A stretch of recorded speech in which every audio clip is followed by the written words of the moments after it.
Good morning प्यारे बच्चों, math अड्डा 16 पे आप सभी का स्वागत है। बच्चों आज हम कक्षा 9 की प्रश्नावली 1.5 या 1.4 के बारे में अध्ययन करेंगे।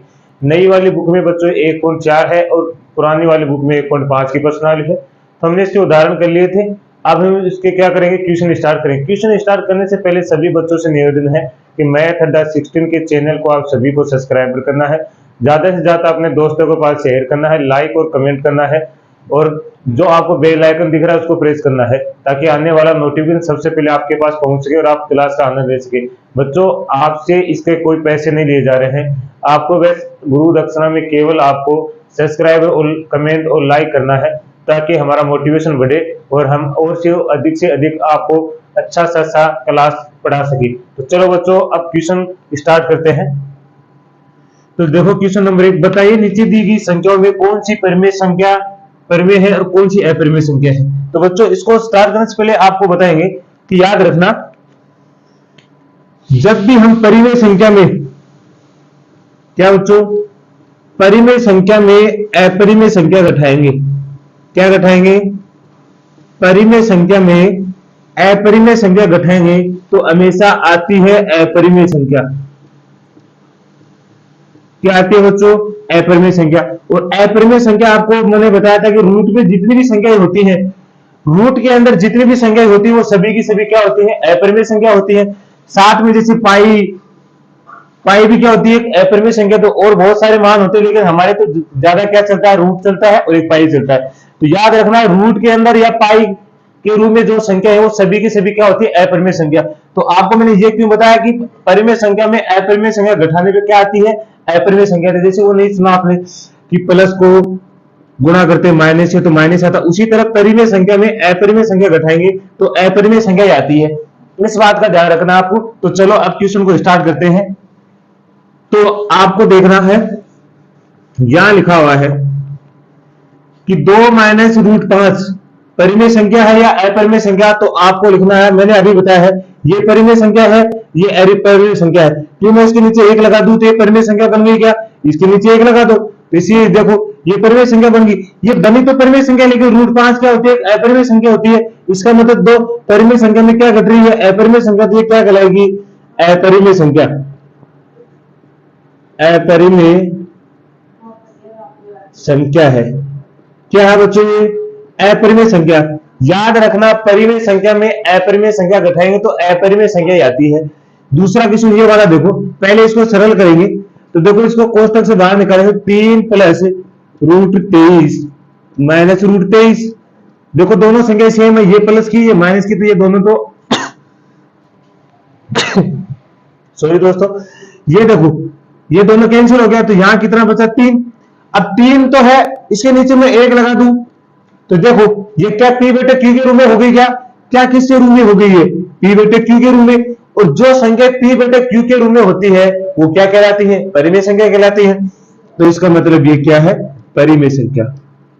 क्या कहलाएगी, परिमेय संख्या है। ठीक है, तो ये उत्तर हो गया, ये वाला हो गया। तो आपको अच्छे से समझ में आएगा कि परिमेय संख्या कौन सी होती है, अपरिमेय संख्या कब होती है। याद रखना परिमेय संख्या में अपरिमेय संख्या घटाएंगे तो परिमेय संख्या नहीं प्राप्त होती है, अपरिमेय संख्या प्राप्त होती है। ठीक है, तो इसको स्क्रीनशॉट लीजिए आप। तो चलो बच्चों अगला क्वेश्चन देखिए। यहां देखिए पहले इसको कैसे लिख सकते हैं हम। तो यह वाला देखो 2/7, यहां लिखा है √7/√7। देखो दोनों संख्या सेम है, √7 तो ये दोनों क्या हो जाएंगे, कैंसिल। तो यहां क्या बचा हमारा 2/7 और ये किसके रूप में है, पी बटे क्यू के रूप में है। जब ये पी बटे क्यू के रूप में तो इसका मतलब ये क्या है, परिमेय संख्या है। जो भी पी बटे क्यू के रूप में रहेगी वो क्या कहलाती है, परिमेय संख्या। अब देखो बच्चों ये 1/2 है तो परिमेय पी बटे क्यू के रूप में, लेकिन जो √2 है वो क्या है, एक अपरिमेय संख्या है। इसका मतलब इसका परिमेयकरण करेंगे। परिमेयकरण का मतलब होता है बच्चों, जैसे √2 है तो √2 की ऊपर गुणा करेंगे और √2 की नीचे गुणा करेंगे। तो ऊपर वाला तो हो गया √2 और √2 की गुणा, √2 को √2 से गुणा करते तो कितना होता है, 2। तो जैसे हमने इसका परिमेयकरण किया तो आपको ऊपर नजर आ रहा है क्या। अब जैसे √2 है उसमें 2 का भाग लगाएंगे, किसका, एक जैसे ये वाला देखो 1/2 लिख सकता हूं क्या इसको मुंह ऐसे? तो याद रखो 1/2 तो परिमेय संख्या है और ये क्या अपरिमेय संख्या। यदि याद रखना एक परिमेय संख्या को अपरिमेय संख्या से क्या करते हैं, गुणा। परिमेय संख्या को अपरिमेय संख्या से जब गुणा करते हैं तो क्या आती है, अपरिमेय संख्या आती है। तो ये भी क्या कहलाएगी बच्चों, अपरिमेय संख्या।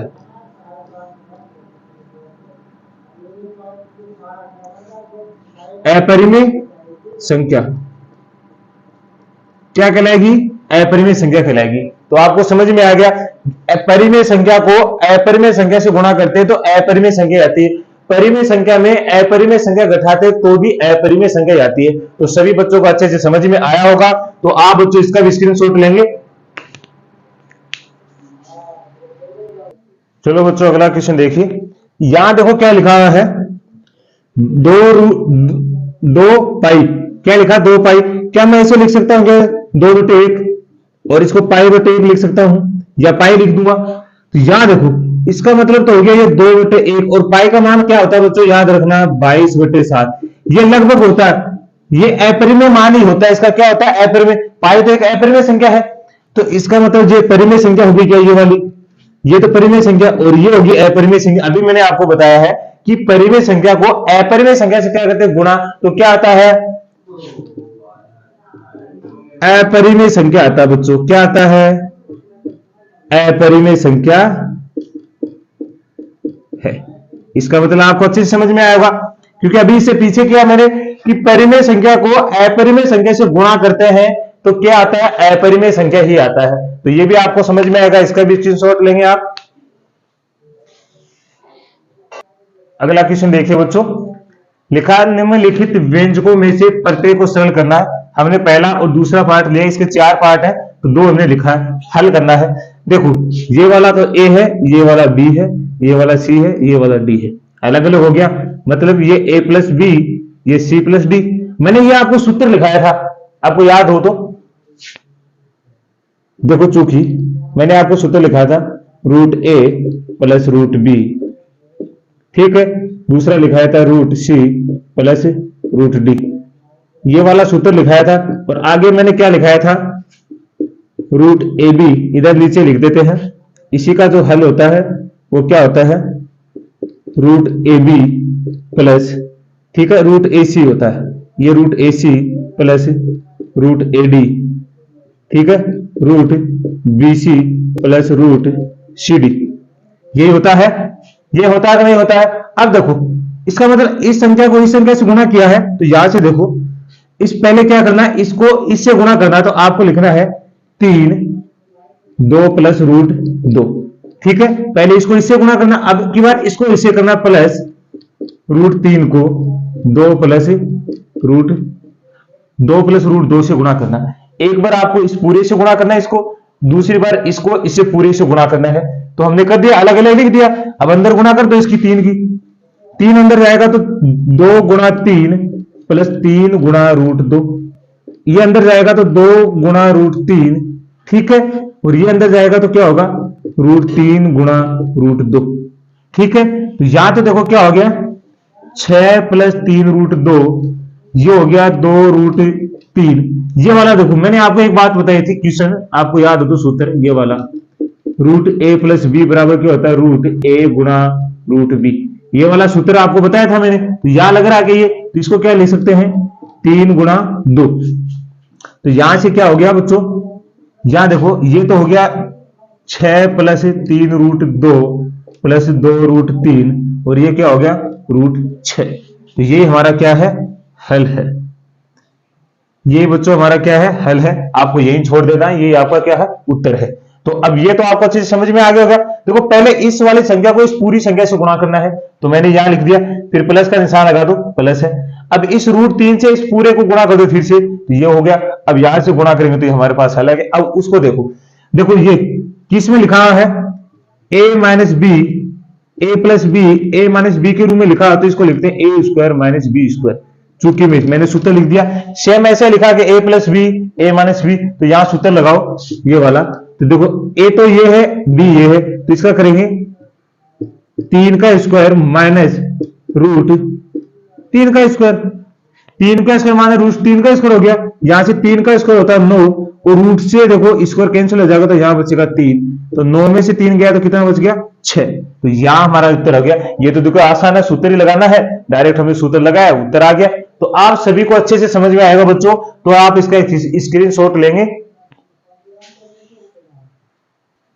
अगला क्वेश्चन देखिए, ये वाला देखिए पहले तो ये वाला, ये देखो ये सेम सूत्र लिखा है a प्लस बी का होल स्क्वायर, मैंने चूंकि लगा के लिखा है a square plus 2ab plus b square, ये सूत्र होता है, ये लगाना हमें। ये वाला a है, ये वाला b है, तो लगाओ इसमें रूट 5 का होल स्क्वायर प्लस 2 गुना a गुना b, तो रूट 5 गुना रूट 2 प्लस b, तो b का होल स्क्वायर रूट 2 का होल स्क्वायर।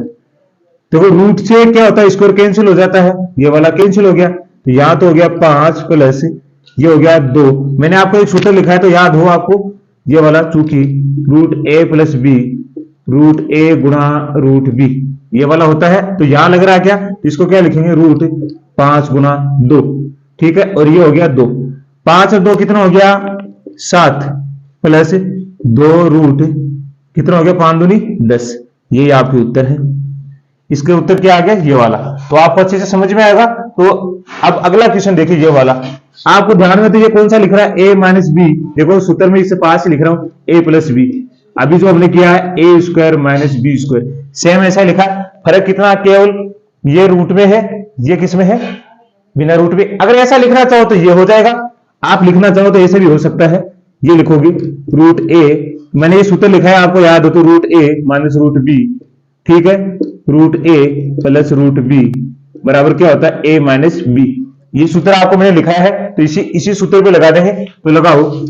अब रूट a, ये a है ये b है, तो अंदर वाला आएगा a, अंदर a है ना, ये b है, तो क्या आएगा, डायरेक्ट लगाना चाहो तो आप 5 माइनस 2, तो कितना आ जाएगा 3, क्योंकि यहां से देखो इस रूट का हटेगा तो क्या आएगा, a का मान 5 है, b का मान 2 है कि नहीं है, इसका मतलब क्या हो जाएगा a 5 minus a minus b, 5 minus 2 तो कितना हो जाएगा 3।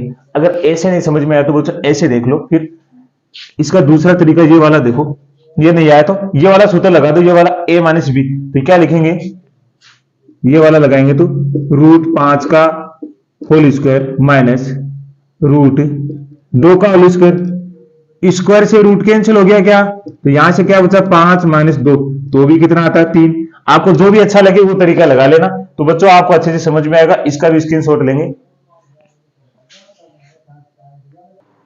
अगला क्वेश्चन देखिए बच्चों, क्या लिखा है, आपको याद होगा कि पाई को एक वृत्त की परिधि मान लीजिए और उसके व्यास मान लीजिए d है।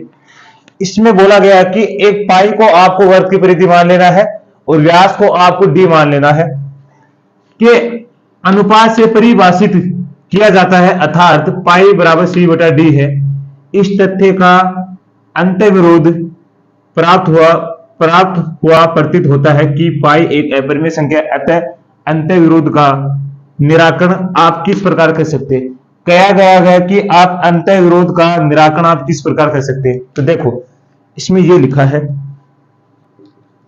जो पाई है वो कितना है c बटे d। अब जो c बटे d लिखा हुआ है वो एक क्या लिखा हुआ है आपको ध्यान में है, तो क्या है परिमेय संख्या के रूप में लिखा हुआ है, अर्थात किसके रूप में लिखा हुआ है, p बटे q के रूप में, p बटे q के रूप में लिखा हुआ है। और p बटे q के रूप में कोई भी ये है पाई, ये तो अपरिमेय संख्या है, क्या है अपरिमेय संख्या है, ये परिमेय संख्या है और एक अपरिमेय संख्या है। एक अपरिमेय संख्या परिमेय संख्या के बराबर कब हो सकती है, कब हो सकती है बच्चों, ये अपरिमेय संख्या है, इस परिमेय संख्या के बराबर क्या हो सकती है, ये तभी बराबर हो सकती है जब इन दोनों में से कोई एक संख्या क्या होनी चाहिए, अपरिमेय संख्या होनी चाहिए। क्या होनी चाहिए, अपरिमेय संख्या होनी चाहिए। जैसे मान लो ये एक वृत्त है, ठीक है, ये व्यास हो गया, ठीक है, ये त्रिज्या होगी यहां से यहां तक। इसने क्या बोला है, जो परिधि है, क्या माना परिधि, मान लीजिए ये c बटे d लिखा हुआ है, मतलब जो व्यास है वो तो कितना हमारा d, और जो परिधि है ये वाली क्या है c, ठीक है, एक वर्ग की परिधि, पाई को एक वर्ग की परिधि मान लीजिए। अब आप बताओ इस पाई को आप सी के बराबर कब हो सकता है? इसका मतलब जो ये पाई है, ये इस पाई पाई है वो इस परिधि के बराबर है। इसका मतलब क्या समझिए आप, जो ये पाई है ये इस परिधि के क्या है, बराबर है। और बराबर है तो मतलब जो परिधि है, परिधि बटे क्या लिखा है, व्यास लिखा है। ये परिधि सी होगी और व्यास कितना डी। लेकिन ये तो एक परिमेय संख्या के रूप में लिखा हुआ है। और परिमेय संख्या एक अपरिमेय संख्या के बराबर कब हो सकती है? जब इन दोनों में से कोई भी एक संख्या अपरिमेय होनी चाहिए। क्या होनी चाहिए? अपरिमेय। तो इसको लिखेंगे कैसे? सी व डी दोनों में से कोई एक संख्या अपरिमेय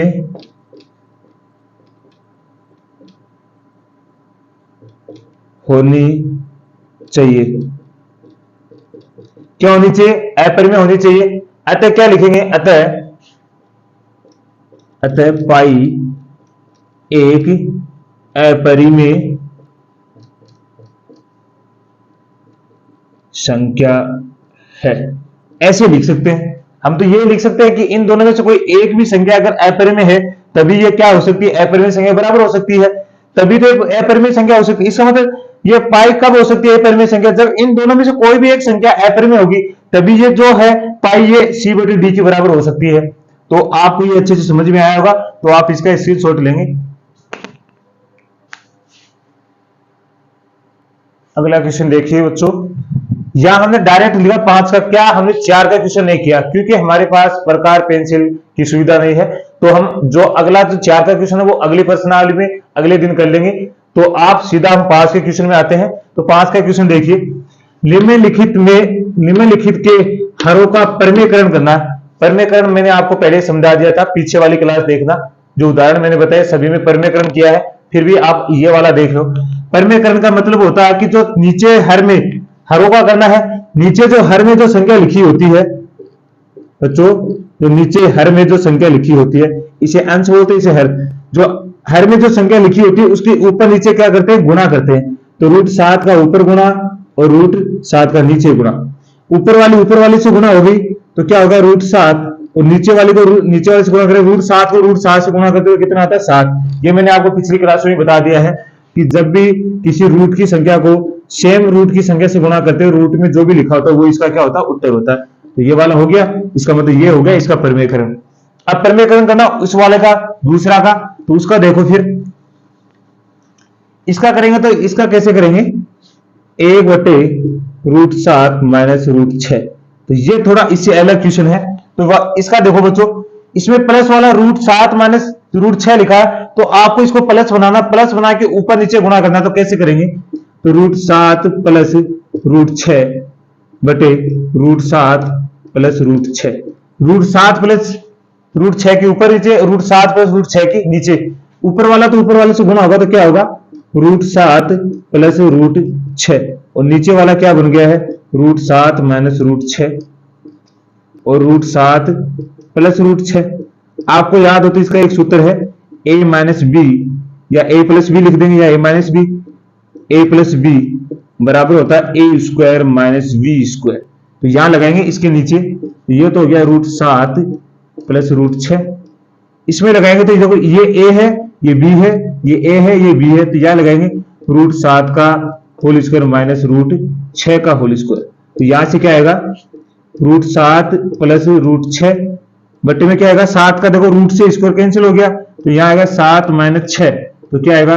√7 बटे प्लस √6 और बटे में 1 का भाग लगाओ या मत लगाओ तो ऐसा रहेगा। तो क्या आएगा? √7 प्लस √6। तो ये हमारा उत्तर हो गया। तो आपको अच्छे से समझ में आया होगा कि परिमेयकरण कैसे करते हैं। ऐसी संख्या होती है तो अगर प्लस के तो माइनस के ऊपर नीचे गुणा, यदि माइनस के तो प्लस की ऊपर नीचे गुणा करनी है, और उसके बाद में जो भी सूत्र लगेगा वो लगा के इसका क्या कर देंगे? परिमेयकरण। तो आपको अच्छे से समझ में आया होगा, इसका स्क्रीनशॉट लेंगे। अगला क्वेश्चन देखिए, इसी 5 का तीसरा और चौथा पार्ट है। देखो इसका परिमेयकरण करेंगे तो कैसे करेंगे? अब की बार ये प्लस का आ गया, बार माइनस का था, ठीक है। तो अब इसको माइनस का बनाएंगे और ऊपर नीचे गुणा करेंगे। √5 माइनस √2 बटे √5 माइनस √2। ठीक है, ऊपर वाला तो 1 से गुना होगा तो क्या होगा, √5 माइनस √2, और नीचे वाला क्या बन गया, √5 प्लस √2 कोष्टक √5 माइनस √2। अभी मैं इसका सूत्र लिखा है आपको, a minus b, a plus b क्या होता है, a square minus b square. तो यहां सूत्र लगा दो नीचे वाले में, तो √5 माइनस √2 यहां लगाएंगे तो क्या होगा, √5 का होल स्क्वायर माइनस √2 का होल स्क्वायर, यहां से होगा √5 माइनस √2, बटे में क्या आएगा, स्क्वायर से रूट कैंसिल हो गया तो यहाँ आ गया 5 माइनस 2, तो क्या आ जाएगा हमारा √5 माइनस √2 बटे में 3, या फिर आप लिख सकते हो 1/3 और इसको लिख सकते हो √5 माइनस √2। ये भी सही है और ये वाला भी सही है, दोनों ही उत्तर सही है, आपको जो भी अच्छा लगे वही छोड़ देना। ठीक है, तो इसका ऊपर में करनी है सवाल। अब उधर वाला क्या करेंगे, ये इसका चौथे पार्ट का 1/√7 माइनस 2। अब ये भी माइनस का, तो इसका प्लस का बनाएंगे, √7 प्लस 2 और √7 प्लस 2 की ऊपर नीचे गुणा कर दी, ऊपर वाला तो 1 से गुना होगा तो ये तो हो जाएगा √7 प्लस 2। ठीक है, नीचे वाला देखो √7 माइनस 2 और ये लिखा √7 प्लस 2। अब ये वो सूत्र लग गया, a minus b, a plus b, तो हो गया a square minus b square. तो यहां लगाओ, तो यहां आ गया √7 प्लस 2, यहां लगाएंगे तो √7 का होल स्क्वायर माइनस 2 का होल स्क्वायर, तो यहां से क्या आएगा √7 प्लस 2, और यह आएगा स्क्वायर से ये कैंसिल हो गया, 7 और √2 का स्क्वायर करेंगे तो कितना होगा 4, तो यहां से क्या आएगा √7 प्लस 2 और बटे में कितना है, 7 में से 4 गया 3, तो यही उत्तर छोड़ सकते हो आप, या फिर इसको लिख सकते हो 1/3 √7 प्लस 2। तो ये दोनों ही उत्तर सही हैं। तो बच्चों आपको अच्छे से समझ में आया होगा। तो बच्चों आज हमारी 1.5 की प्रश्नावली पूरी हो गई है। इसका एक क्वेश्चन बचा जो अगली क्लास में हम कर लेंगे उसके। तो सभी को मैथ अंडरस्टैंडिंग की तरफ से धन्यवाद। बच्चों फिर भी आपको जाते जाते कहना चाहूंगा कि आपको ज्यादा से ज्यादा अपने दोस्तों को शेयर करना, लाइक करना है और कमेंट करवाना है, सब्सक्राइब करना है। आपसे गुरु दक्षिणा के रूप में केवल सब्सक्राइबर और कमेंट ही लिया जा रहा है, तो आप ज्यादा से ज्यादा करिए और अपने दोस्तों को बताइए। जय हिंद दोस्तों।